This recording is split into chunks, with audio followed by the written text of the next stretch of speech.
Hello, everybody. My name is Anya Bourgeois. Yes, I work in Brussels for the Eurydice unit that is coordinating the whole network, which I'm very glad to be invited here in Slovenia by our colleagues from the Eurydice unit Slovenia.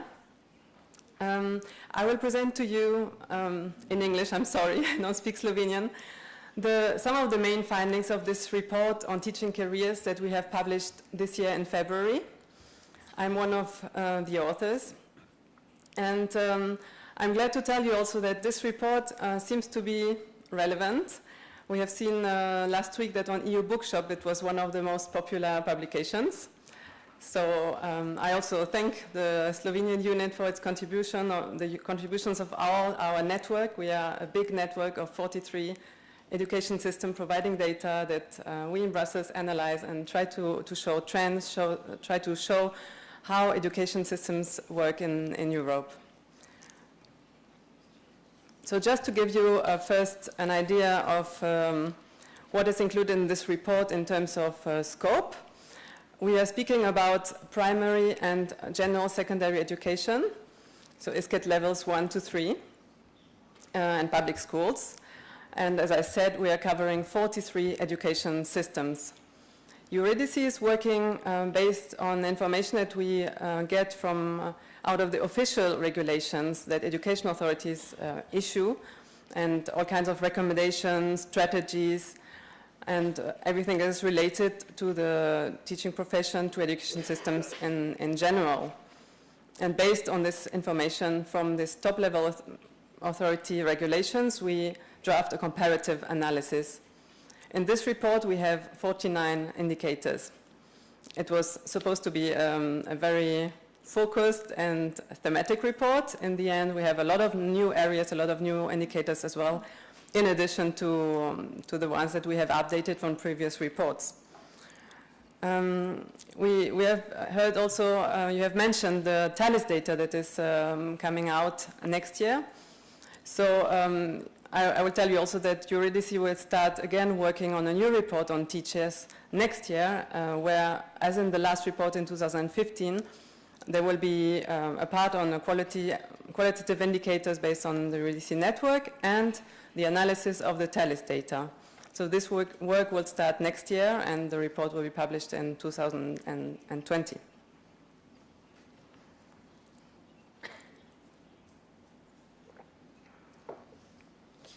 So here you see the broad areas that we addressed in this report that has been published this year.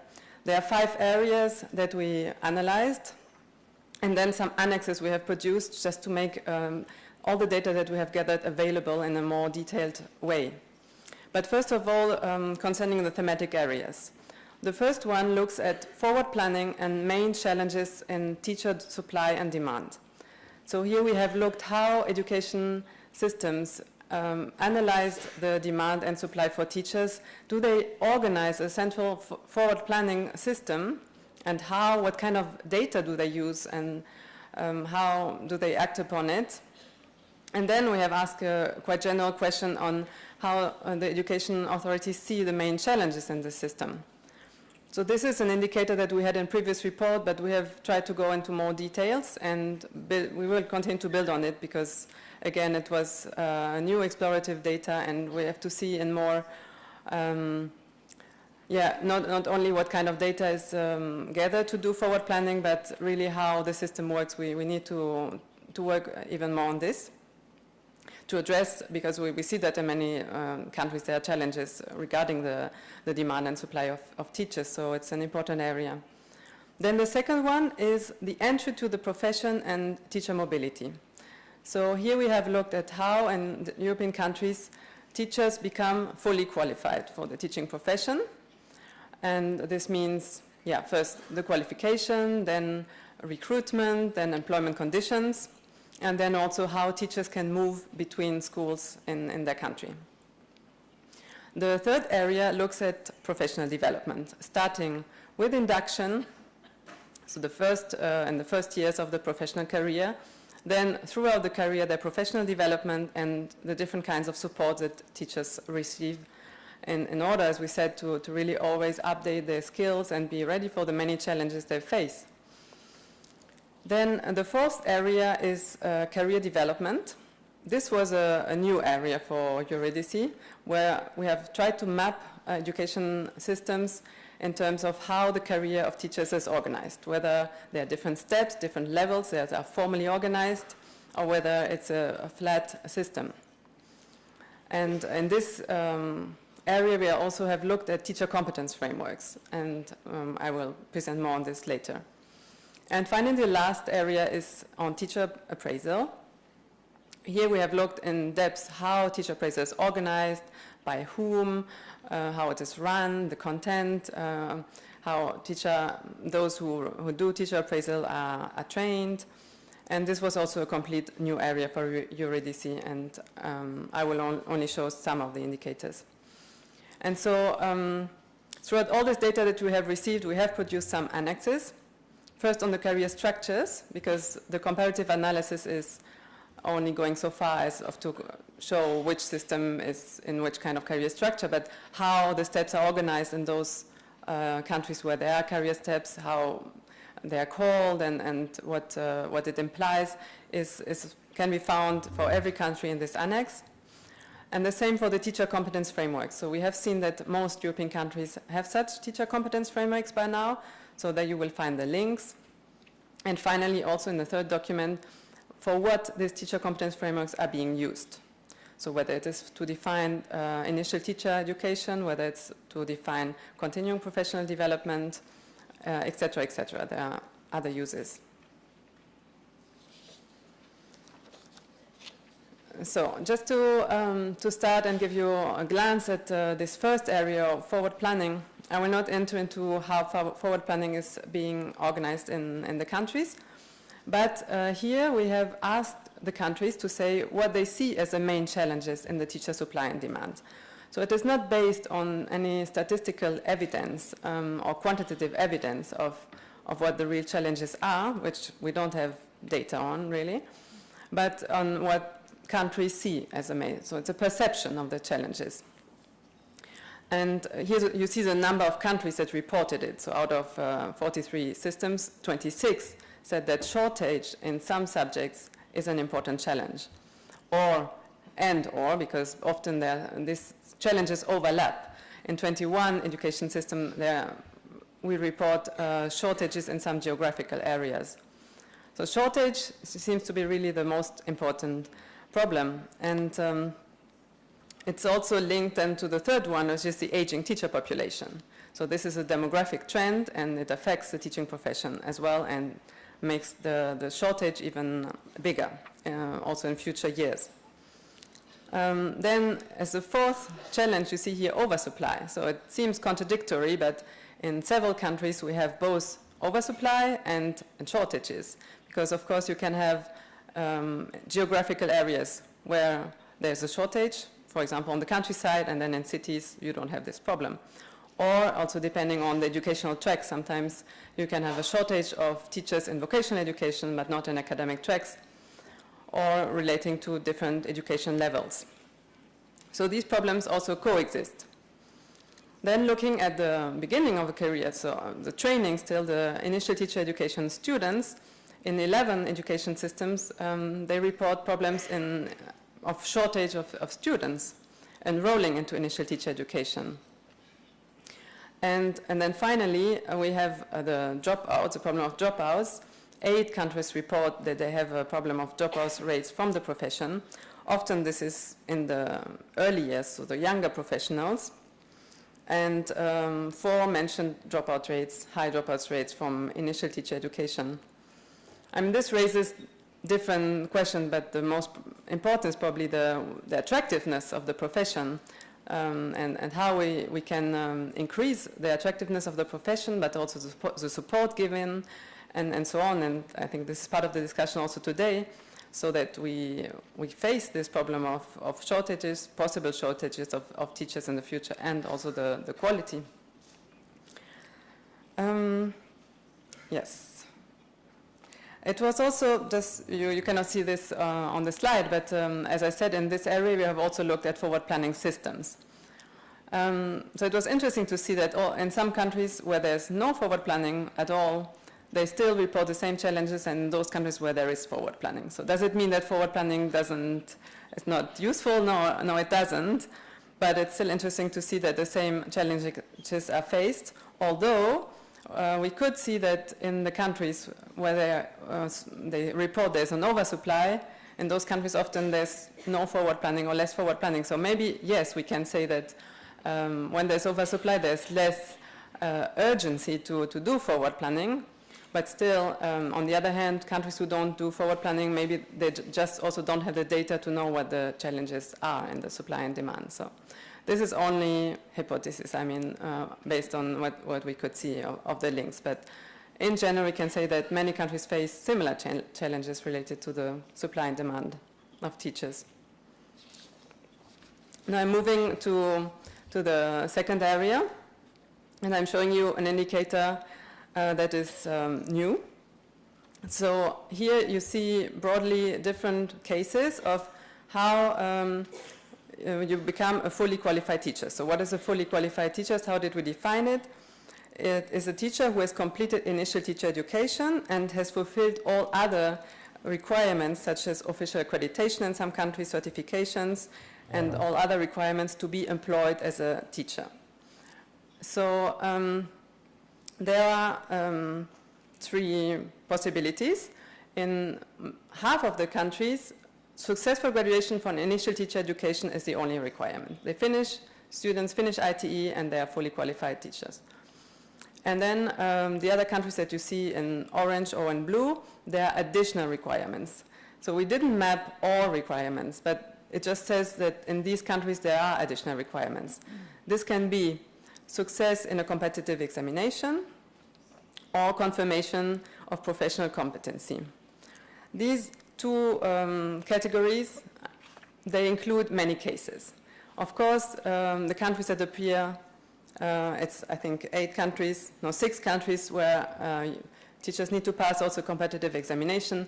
The type of examination is not the same in the different countries, but it means that they have to pass such a formal examination. The same for the last category that you see in blue, where there's a kind of confirmation of professional competency, so of the professional skills.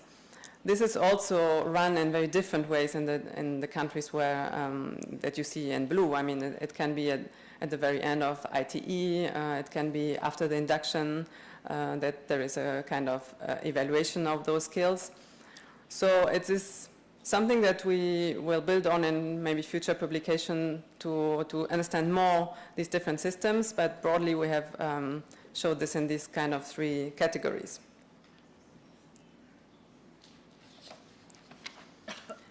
Now I move to what is the transition from being in training for initial teacher education and then working as a teacher. So here the Commission has highlighted in the communication from 2017 on school development for excellent teaching for a great start in life, the importance of teacher education and support throughout the career, but also at the very beginning, because of the challenges we have just seen also of teacher supply and the challenge of dropouts at the early career. So we see it's very important to support teachers at the very beginning. Induction means a structured support in the very first year or years of the profession, and involves several things. You see them all in red, all the countries where this induction program is compulsory. It's a great majority. It's 26 education systems. And mainly it includes mentoring. That's the most important feature of induction. So a teacher that is already has a lot of experience, that is a mentor for then a younger teacher and accompanies him in his tasks, in developing lessons, in giving feedback and so on. Then meetings with the school head is another item, part of induction. It can be all kind of professional development activities, courses, seminars, and so on. But also then the more collaborative part, such as peer review, working with other teachers, and also on an individual basis, having a diary, learning diary, and so on. So we see that induction is quite common now. And Also, looking back at reports we've done previously, we have seen the trend. Many countries have introduced induction programs over the last decade. For example, Ireland, Malta, Portugal, Romania, Sweden, and Macedonia. Then, again, we have a lot of diversity. I mean, induction program doesn't mean the same thing in all the countries. And the length also varies a lot. Like, it's usually 1 year, but in Greece and in Spain, it also only lasts a few months. And on the other hand, in Ireland, Luxembourg, and Liechtenstein, induction goes for 3 years.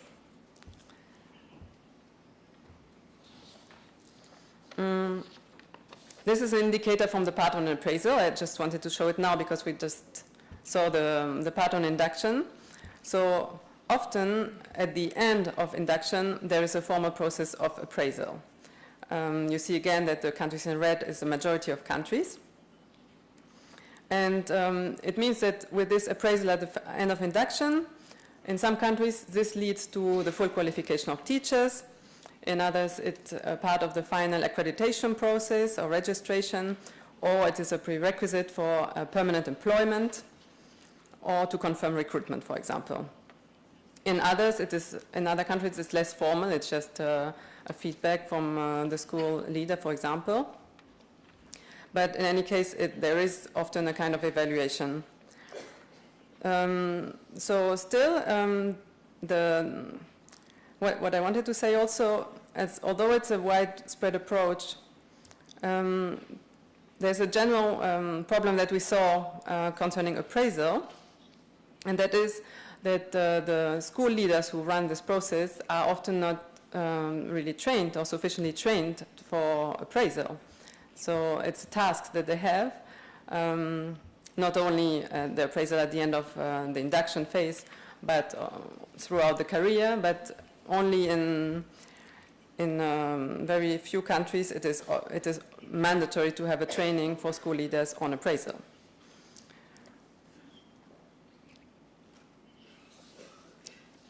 So now I will move on the continuing professional development, so throughout the career. This indicator is an update. We have worked on this in the previous UEC publications as well. And it shows broadly 3 cases on the status of CPD. So it can be mandatory, those countries in red. And mandatory means here that there's a defined minimum time that teachers have to participate in CPD. This is the main difference to the second category, that is professional duty. So it can be part of teachers' professional duty to have an ongoing professional development, but without top-level authorities defining how many hours, days they should spend in training. Then in many countries, continuing professional development is linked or required even for promotion or salary progression. And in other countries in blue, it's recommended, but it's optional. So it's up to teachers to choose to participate to professional development. Here again, I wanted to specify that for those countries where CPD is mandatory, again, we saw a big variety concerning the length of the minimum time that is defined for CPD. So just to give an example, in Albania, it's 6 hours per year. In Iceland, it's 150 hours per year. So, I mean, there's quite broad range of possibilities as to this minimum defined time. Here, it's a summary of some of the aspects that we have analyzed concerning continuing professional development. First of all, as I just mentioned, the mandatory participation. So, it's around 22 countries which define it as mandatory minimum time that has to be spent on continuing professional development. And this is, of course, one way to ensure that teachers participate.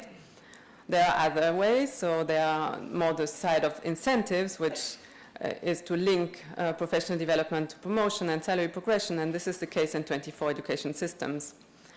And then there's a side of the relevance of the training, let's say. So we have seen that schools are heavily involved in defining the needs and priorities of the CPD training, which is really good news. It's 37 systems where schools are involved in defining the needs for CPD. And this hopefully ensures that the training is relevant and important for the training for the teachers and encouraging them to participate. This participation, there are different ways. I mean, in some systems it's more bottom-up, so teachers express their needs and top-level authorities present then a training that is that corresponds to those needs, because top-level authorities are, of course, in most systems involved in defining as well the needs. Then in other systems it's more top-down, coming from the top-level education authority and schools also contributing to the process. And in some countries it's really both processes go hand in hand or parallel, like it is, I think, in Slovenia as well. Then finally, another way to contribute to promoting professional development is to make it easier to participate. So beside the financial incentives, there are the practical incentives, let's say. How is it, or to reduce, in any case, hindrances to participation, which is, for example, the time that teachers have to, how do they find the time in all their busy career already to participate in training. So in 36 systems, CPD can take place during working hours.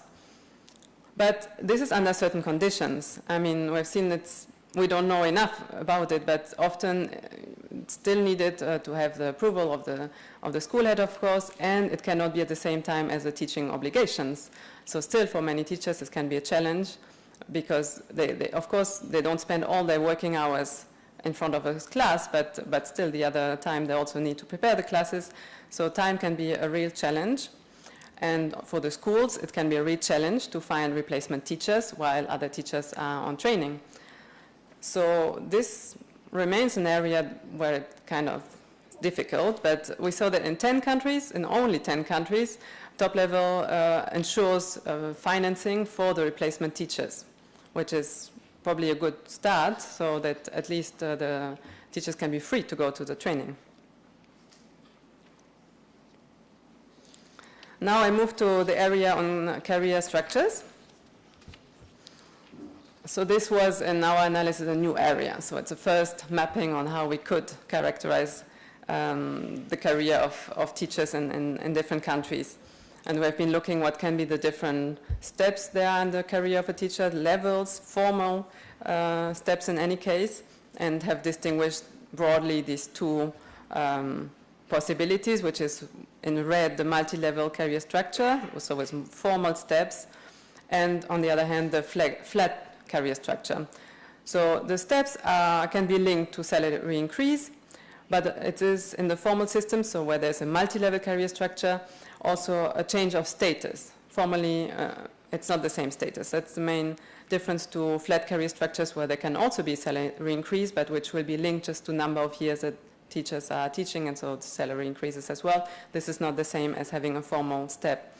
And these steps are also related to having additional responsibilities. But those also exist in flat career structures, but it's not as formal, let's say. And you see it's approximately half-half. I mean, half of the countries have a flat career structure and half have a multi-level career structure. And in this same area, we have looked at the teacher competence frameworks. So this is also a new area of analysis, and something that is very important at European level, something that is being discussed a lot, and not just from now, but it has been for several years already.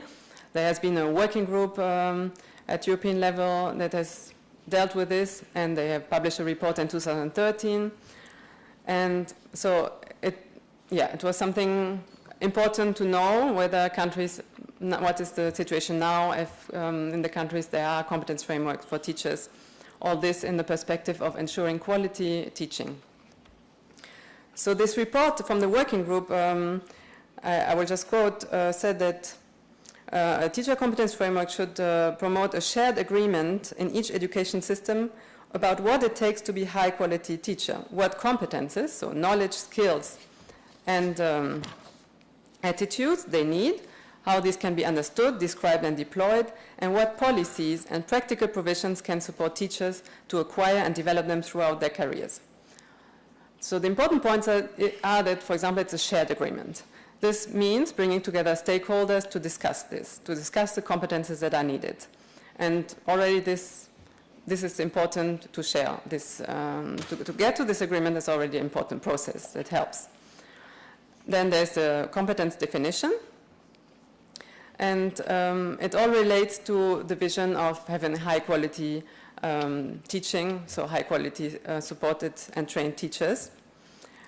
And this perspective at European level was that this is career long. I mean, the competences are not just acquired at the beginning of the career to become a teacher, but they need to be updated throughout the career as well. So where are we in 2016-17 for the reference here? We see that in most countries they exist, but there are different level of details. So those in red are countries where the teacher competence framework is very detailed in terms of defined knowledge, skills, and attitudes. And in those in light red are the countries where the competence framework only specifies competence areas. And as I say, the shift that we see also is, it is not only now concerning initial teacher education, so the competences that need to be acquired to become a teacher, but more and more it is developed in a spirit of career-long development.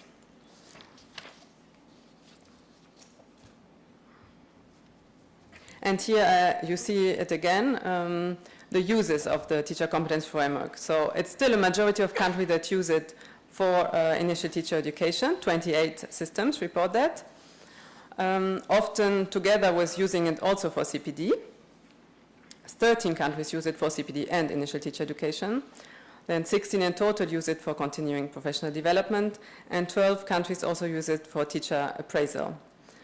So here you will find the details on the use of the teacher competence frameworks and the link to them, if you are interested also to see how they look like in other countries, in the annex of the report. And I will finish with this. This is just an overview, but if you have questions, I'm happy to answer if I can.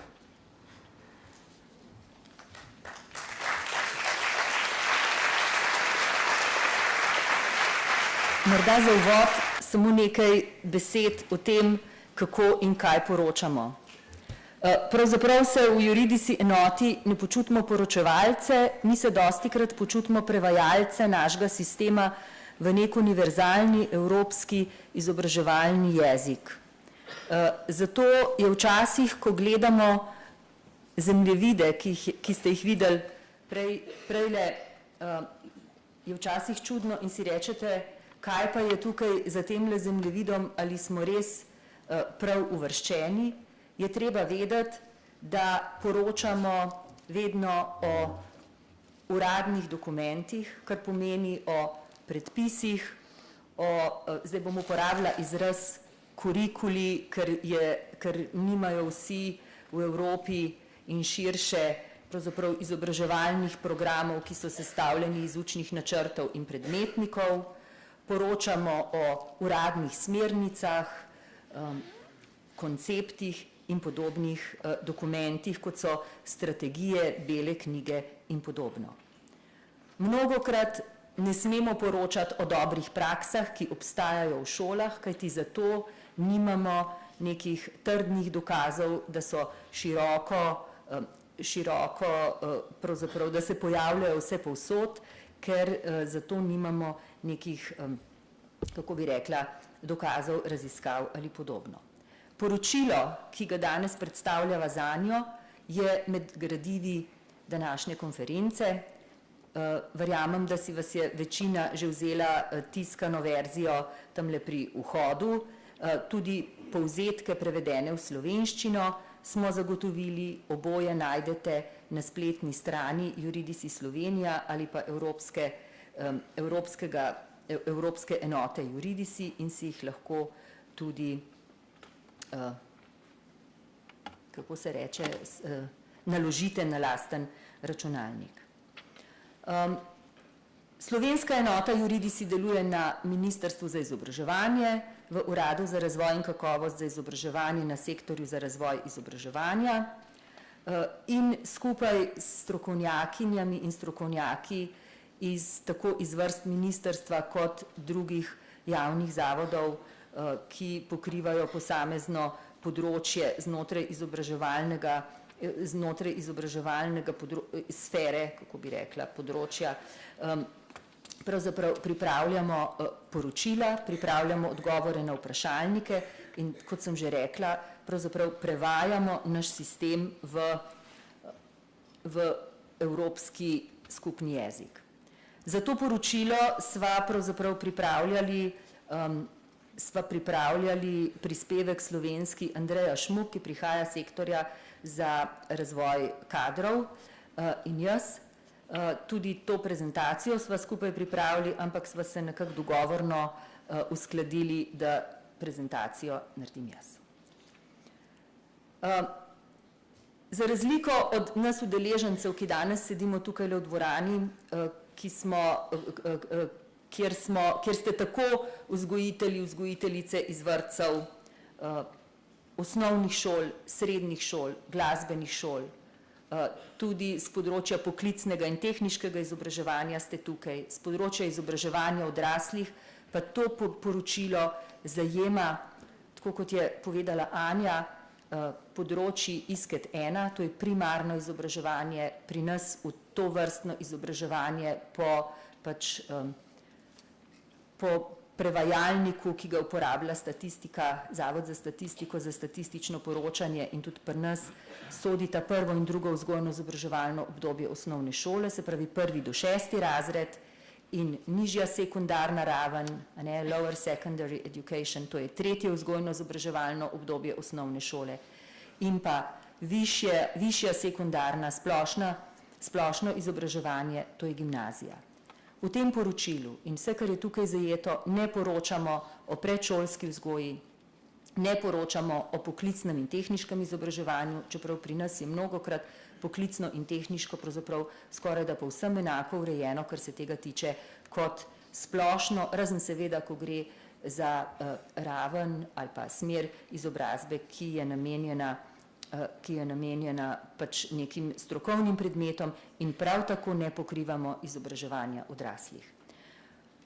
Tako da velikokrat so juridisi študije pravzaprav usmerjene v ta del, tudi v predšolsko vzgojo, pa vendar tam so posebna poročila. Poročali smo za šolsko leto 16-17, nekaj stvari se je že spremenilo od takrat. Bomo videli, imamo izpostavljeno. Poročali smo o učiteljih. To ni poročilo, ki bi zajemalo druge strokovne delavce, čeprav jih s to konferenco skušamo naslavljati. Ampak gre za zgolj in samo učitelje, za ravni smo že povedali. Anja se je pravzaprav že dotaknila, kateri so tisti predpisani pogoji, ko posameznik pridobi kvalifikacijo. Sodimo med države, kjer zgolj začetno izobraževanje učiteljev, ki poteka tako na pedagoških, filozofskih in nekaterih drugih fakultetah, pravzaprav ne zadošča, ampak si mora posameznik, če želi pravzaprav izpolnjevati zakonom predpisane pogoje, mora pravzaprav opraviti še strokovni izpit. Natančnejše določbe v zvezi s pogoji, se pravi smerjo, stopnjo izobrazbe, ravnjo izobrazbe, določajo pravilniki, podzakonski akti. Zakon o organizaciji in financiranju vzgoje in izobraževanja pa določa pravzaprav za učitelje v osnovni in srednji in gimnaziji, v osnovni šoli in gimnaziji, pravzaprav drugo oziroma enakovredno raven izobrazbe, razen ko gre za drugo učiteljico v prvem razredu, kjer je lahko tudi prva stopnja izobrazbe, visokošolske izobrazbe, oprostite. Izobrazba, se pravi začetno izobraževanje, je pomembno, da je prave smeri, da je na pravi ravni in da vključuje pedagoško-andragoška znanja. Posameznik mora imeti za to, da je lahko učitelj, tudi znanje slovenskega knjižnega jezika.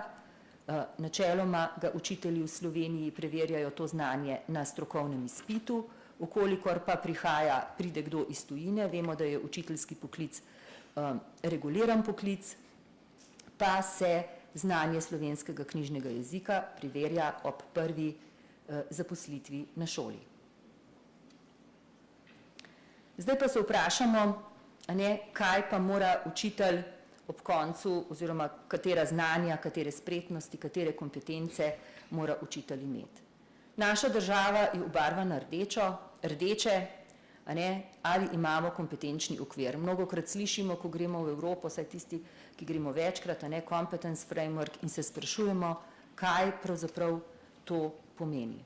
Kje imamo v tej državi opredeljene kompetence za učitelja, kaj in kako naj bi učitelj znal. Imamo, ali pa smo imeli, zdaj bi lahko uporabila pointer, ki ste ga dobili med gradivi, pa ne vem, a tale, ne, šla sem naprej, se upravičujem, pointer dela, ampak sem naprej skočila, vidim. Še eno.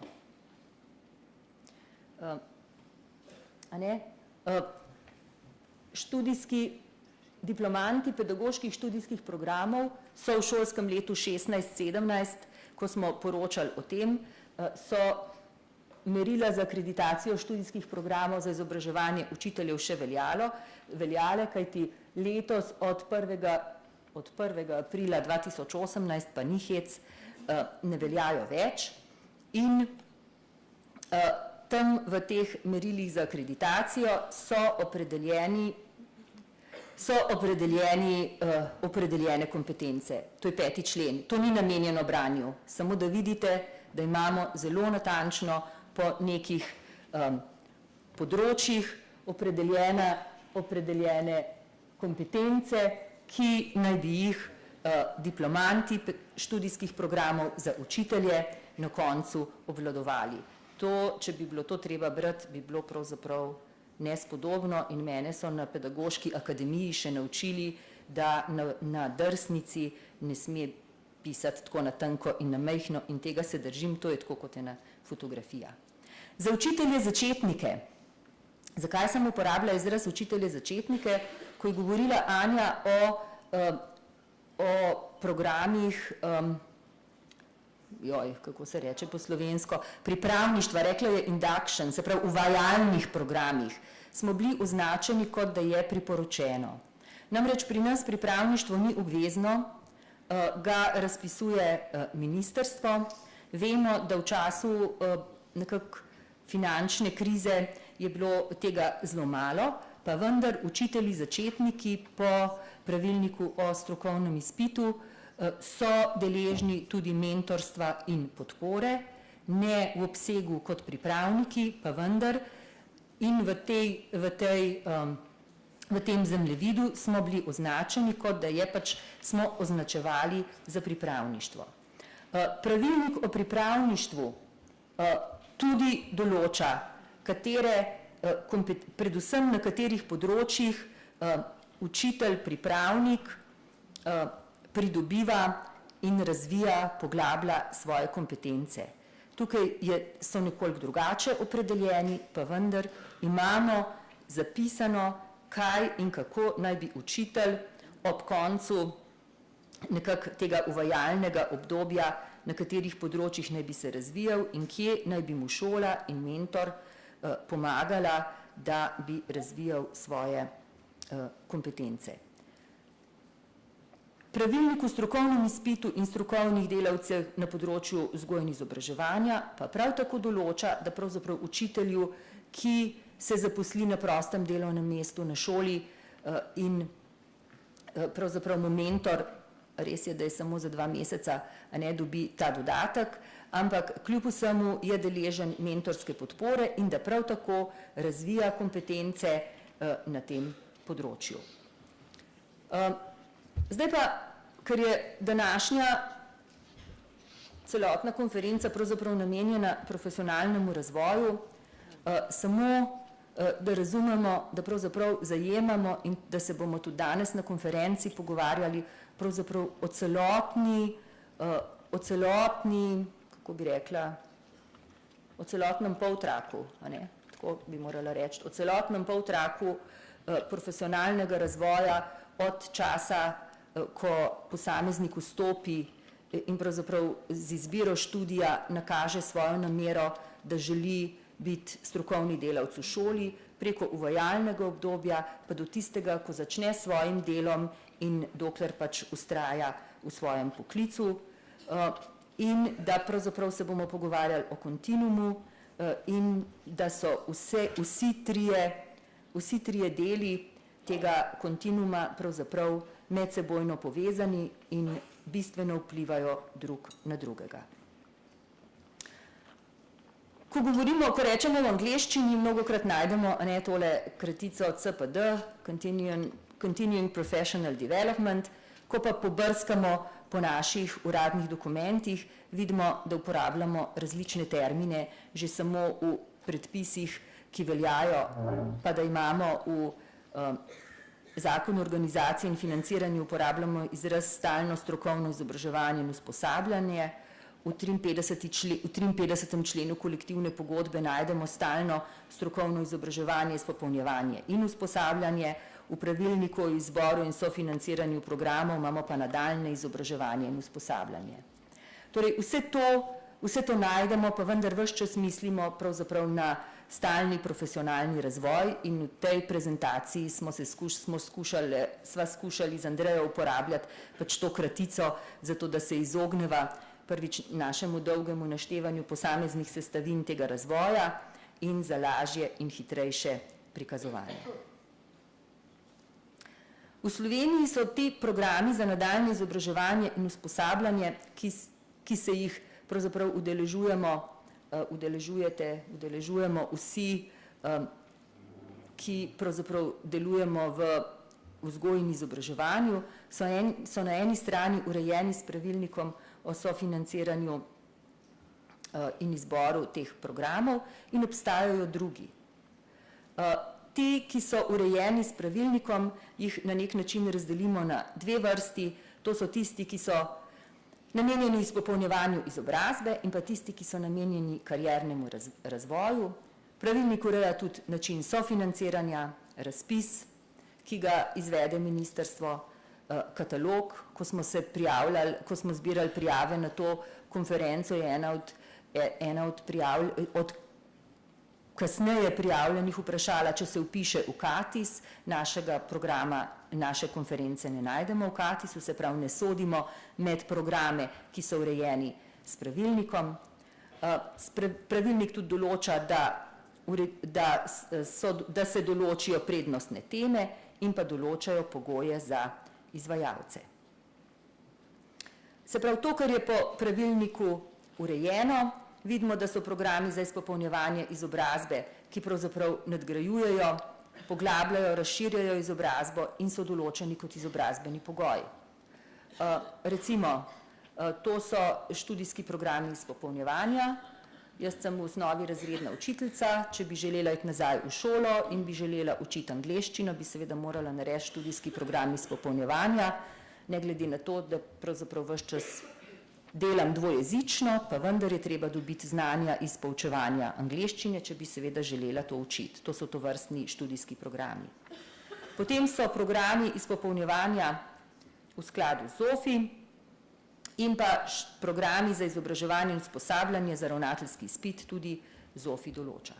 Potem so pa programi kariernega razvoja, ki so izbrani na javnem razpisu, tematske konference, ki si jih lahko izberete tudi v katalogu, izredni programi, to so programi, ko je potrebno zelo na hitro se odzvati na določeno situacijo in pravzaprav se jih sofinancira in izbere na podlagi sklepa ministra, in pa projektni programi, se pravi cel kup nekih izobraževanj poteka, ko gre za implementacijo novih praks in pa mnogokrat se sredstva ali pa večinokrat se sredstva zagotavljajo iz sredstev, se pravi za sofinanciranje iz sredstev evropske kohezijske politike. Potem pa obstajajo ti drugi programi, ki niso regulirani in obstajajo na trgu. Tako kot smo rekli, danes je pač možnost za naš profesionalni razvoj, prav tako je ta konferenca boste lahko uveljavljali za napredovanje pol točke prinese, ker je 8-urni program. Vsi skupaj pa so namenjeni pravzaprav dvigu kakovosti dela v naših šolah, tako za učence, kot klima v oddelku, kot sistema kot celote in cel kup stvari, se pravi, gre za dvig kakovosti. Kakšen je status teh programov oziroma profesionalnega razvoja v šoli? Kaj sploh je seveda to? Kot vidimo, je Slovenija obarvana rdeče in črtkano, se pravi, je obvezna, imamo definiran pač obseg in je pravzaprav nujna za napredovanje v nazive. Kako vemo, da sodi v obveznost? Če pogledamo v 119. člen Zakon o organizaciji in financiranju vzgoje in izobraževanja, je tam v eni od alinej napisano, da se učitelji udeležujejo nadaljnjega izobraževanja in usposabljanja. V kolektivni pogodbi pa najdemo med lažjimi kršitvami delovne obveznosti, če delavec šole neupravičeno odkloni sodelovanje v tovrstni dejavnosti. Kar pomeni, da imamo celo na nek način dogovorjene sankcije, če posameznik ne želi sodelovati v dejavnosti, ki je pravzaprav premišljena, na katero je pravzaprav napoten. Mi pravzaprav tudi rečemo, da je to pravica posameznika, ker kolektivna pogodba pove, da ima posameznik pravico, zdaj govorimo o strokovnih delavcih, ker kolektivna pogodba določa za tiste z nižjo ravnjo, mislim, da nekoliko manj. Se pravi, posameznik ima pravico do 5 dni na leto ali do 15 dni na 3 leta in da se mu povrnejo stroški. Tudi to je določeno v kolektivni pogodbi.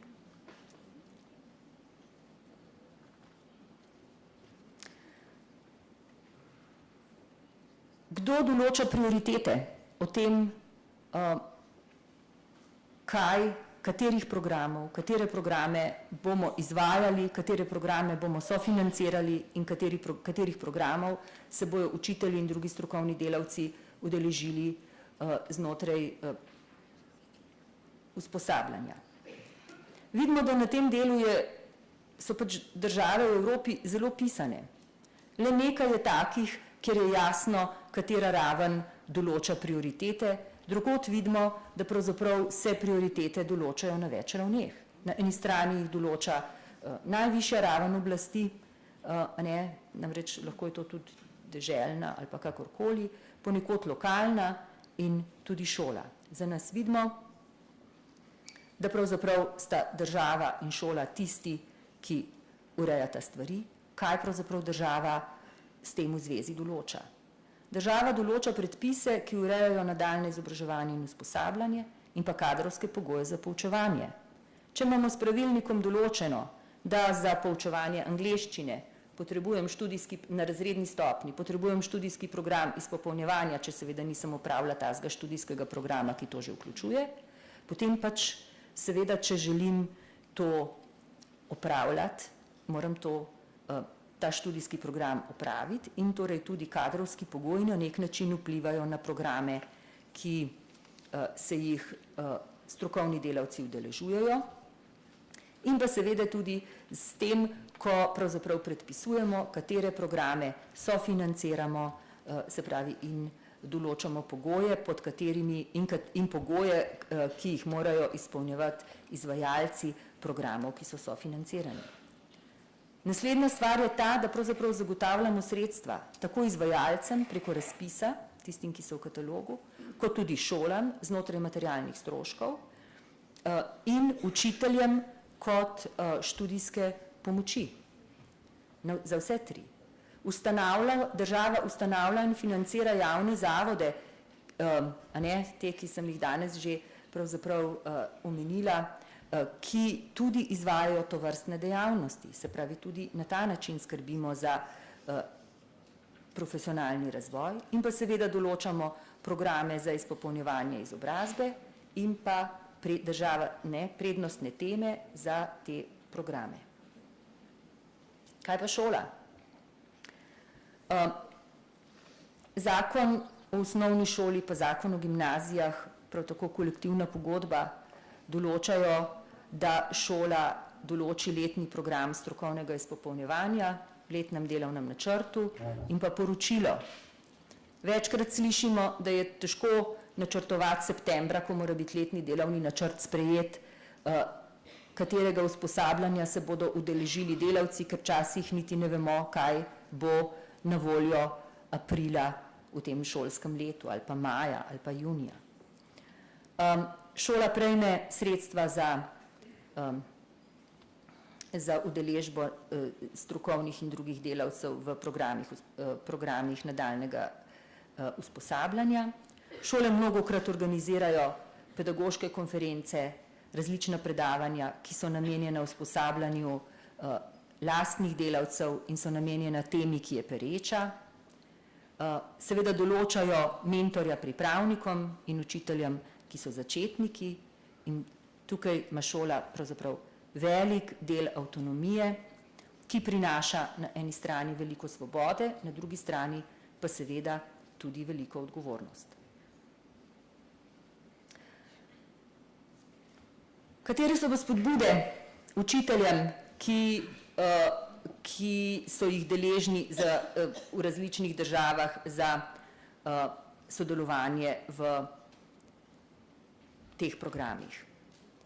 Možne so, vidimo jih, napredovanje, višja plača, dodatne odgovornosti, ohranitev karierne ravni.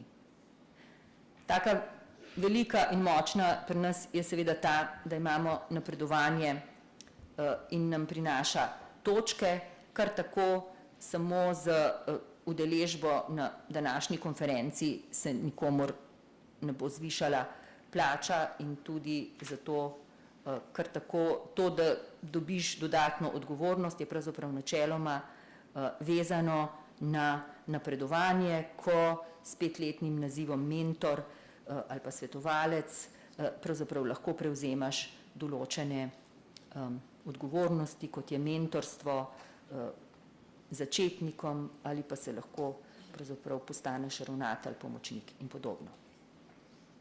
Kako je v Sloveniji? Za učitelja je načeloma brezplačno. Šola krije stroške, nadomestilo plače, kotizacijo, stroški poti bivanja. Obstaja možnost, kolektivna pogodba omogoča študijski dopust, če seveda in pod določenimi pogoji. Za določene programe posameznik dobi dodatek k plači.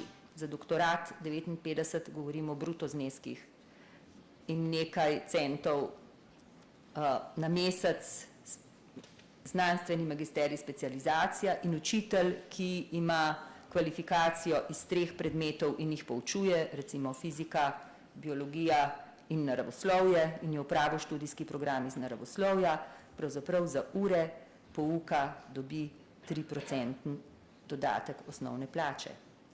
Študijske pomoči ministrstvo razpisuje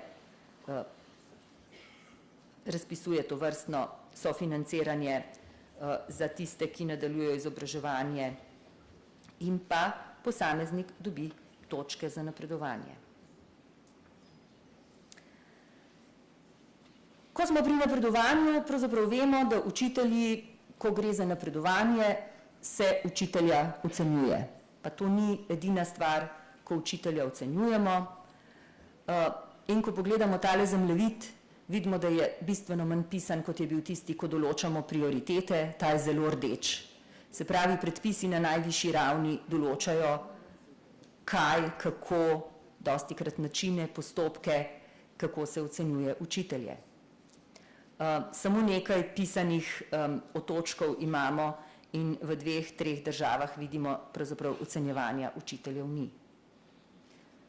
Pa začnemo z možnimi posledicami negativne ocene učitelja. Pri nas pravzaprav gre za to, da pač, če je posameznik slabo ocenjen, redna delovna uspešnost, pač ne napreduje v plačni razred, sicer take široke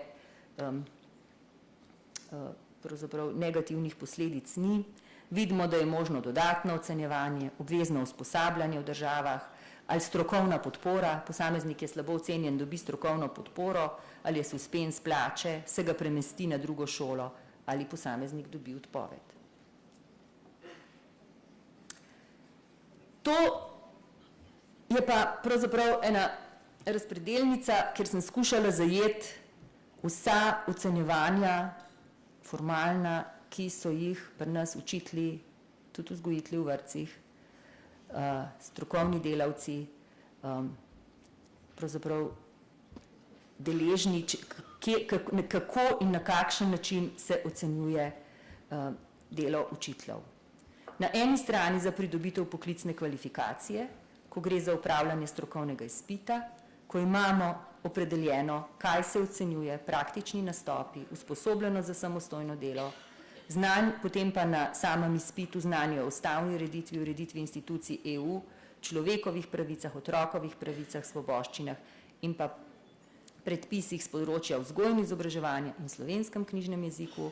Vidimo, da so ocenjevalci različni, rdeče obarvani so ocenjevalci na državni ravni, oranžen je ravnatelj in zeleni so pravzaprav strokovni delavci na enaki ravni, kot je ocenjeni učitelj, se pravi, ko gre za součitelja, mentor ali pa učiteljski zbor da oceno pri napredovanju v naziv. Se pravi, mi imamo zelo razvejano ocenjevanje. Na eni strani ocenjevanje izhaja iz šolske zakonodaje in na drugi strani izhaja iz zakonodaje, ki velja za javne uslužbence. Tega tisti, ki smo dalj časa v vzgoji in izobraževanju, seveda nismo bili deležni pred 30 leti, to se je pač pripeljalo zraven in zdaj imamo pravzaprav po dveh opcijah, ocenjuje nas ravnatelj kot vas, mene sem moj šef tamle, ocenjuje kot javno uslužbenko, se pravi, nas ocenjuje ravnatelj svoje zaposlene kot javne uslužbence, po drugi strani pa šolska zakonodaja določa, da